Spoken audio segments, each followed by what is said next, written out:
My third episode of our tiny house cabin up in Northwest Arkansas on top of a hill here. It's technically a mountain. We're about 1,900 feet, but I think some people would kind of laugh at that and say that's a hill. Whatever. Anyway, we love it. We got this nice west-facing view.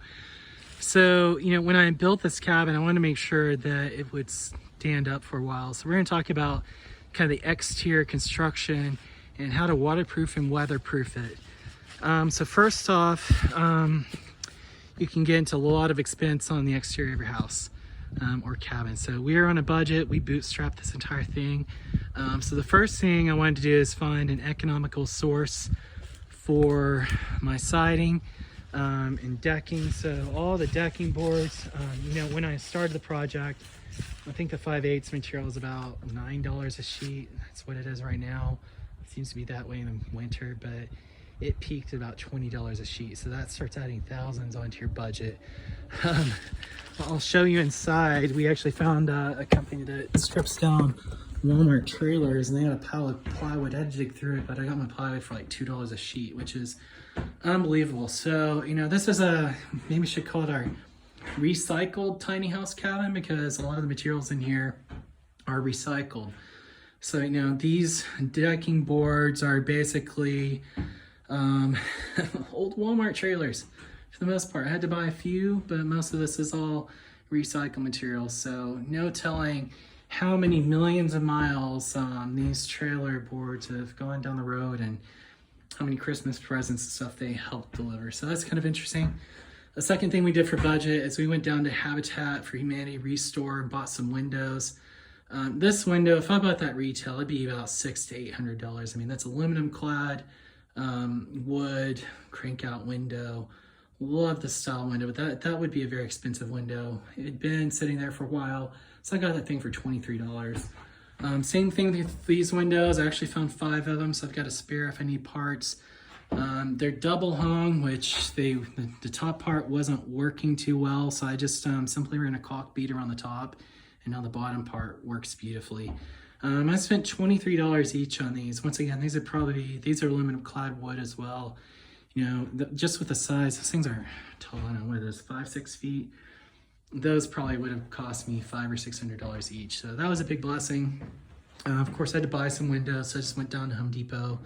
Got some cheap ply gem windows. We went in kind of a modern look. So you see up there, we did kind of a more modern sliding sideways look. So anyway, that's kind of windows. Of course, the door, stock door at Home Depot. This is my first door to install. That was fun, I guess. I'm stepping on stuff here. I'll show you that later. So the other thing I did economically is I found an old chicken house they're tearing down, found it on Craigslist. So I went out and got this tin. Love the patina on it. You see I have sheets here. This stuff is a pain to cut, but I'm really happy with the end result. Those sheets are about 11.5 feet long. They came off the chicken house at 23 feet. So to get them in my truck there, the beast that hauled all the construction materials up here, I had to cut them in half. Otherwise it'd just be hanging out of my 6.5 foot bed. So I got really lucky when I cut them in half at 11.5 feet. That turned out to be exactly the length I needed for my walls. I didn't plan it that way. I guess I got lucky in planning that out. You notice there's a little overhang here. I'm going to switch to kind of waterproofing, weatherproofing. It kind of starts at the ground up. You see I've got my piers here. I had to research this whole what kind of foundation, what kind of structure to do. I didn't want to, once again, spend a lot of money. So it's kind of built like a deck initially. This is critical though. I've got the concrete. I went down 24 inches. We dug all that out. You notice I've got a little bit of a slope on these concrete piers. Yeah, they're not perfect. Sorry about that. But I slipped this down. Apparently, and this is treated lumber. I've got 4x6s. Apparently, what can happen, if you just go stick these in the ground, you stick a post in the ground, pour concrete around it, The problem is the bottom of this is going to be in contact with the ground.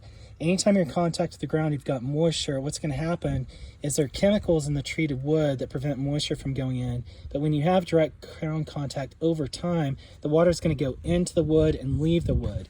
And that going into wood and leaving wood is what makes it susceptible to termites. So the first thing we did is we poured some concrete down in the bottom. Then we set the post, leveled it, poured the rest of the concrete around it. I need to tear these forms off. Looks like it'll come off now. Probably look pretty neat once I do that. So I did this just to come out of the ground. That way, you know, leaves, dirt, stuff blow up around it. Wouldn't have anything in direct contact with the posts. Then the second thing is a lot of people just do flat here. Well, if you do flat, you're gonna have water pulled. Once again, we're gonna have water in direct contact with this. So that's why, yeah, it's gonna get wet, but that's fine because all the water is gonna hit the slopes and slope off for the most part. And I shouldn't have any issues for a really long time. So hoping that was a good design.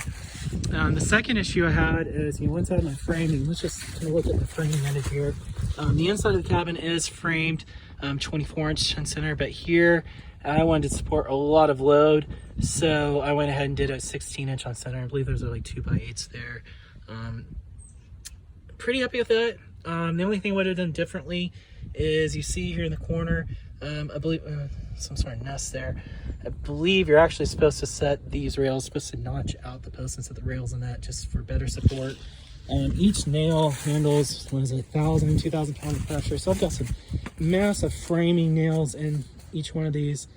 I think each one's rated like 2,000 pounds of pressure. Then I'm probably an overbuilder. I went ahead and bought some screws that are rated at, they're structural screws. Most of your screws are brittle and do not support a load. So I found some structural screws, and those things handle, I believe, 1,500 pounds each. So I got 3 or 4 of those. So, I mean, each post should be holding up several thousand pounds. So we should be good on the structural side of this. So if you look at the composition, once you frame everything, you put your decking on there, your 5/8 decking, then you've got to run Tyvek. And you can't see the Tyvek at this point, but the Tyvek gives you a moisture and air barrier. It is critical that that's not penetrated. So I did caulk a bead all around the top and bottom. So I mean, it should be completely air and waterproof. And then I hung my tin up there. The tin was a painstaking process of cutting it. I didn't find a lot of great methods for cutting it, and maybe I chose the wrong method, but I snipped with tin snips. I did go through a pair of tin snips. Fortunately, if you get the Wise brand, Home Depot, just you walk in, they hand you a new pair if something's wrong. So that was great. I tried a biter that kind of, you attach it to your drill and bites, but I could not cut it straight for the life of me. I probably could have done a grinder, but I think at that point I had a pattern down with the tin snips. That worked well. I don't know, maybe if you're more inspiring, you use a grinder next time. So waterproofing, back to waterproofing. So I've got my roof here. You know, I didn't do my framing sticking out. I kept it really tight. So I had to make sure this is totally waterproof. I've got a tin roof up there. I made sure and put my ledging that's got a lip that slides under the roof. Everything's completely sealed up there. So that's kind of the first part, and that trim there, the metal trim, it has a little lip to kick the water out. So a lot of the water is not running under the wall. If you look up there, you see my cedar soffits. Underneath that, you've got some more trim there.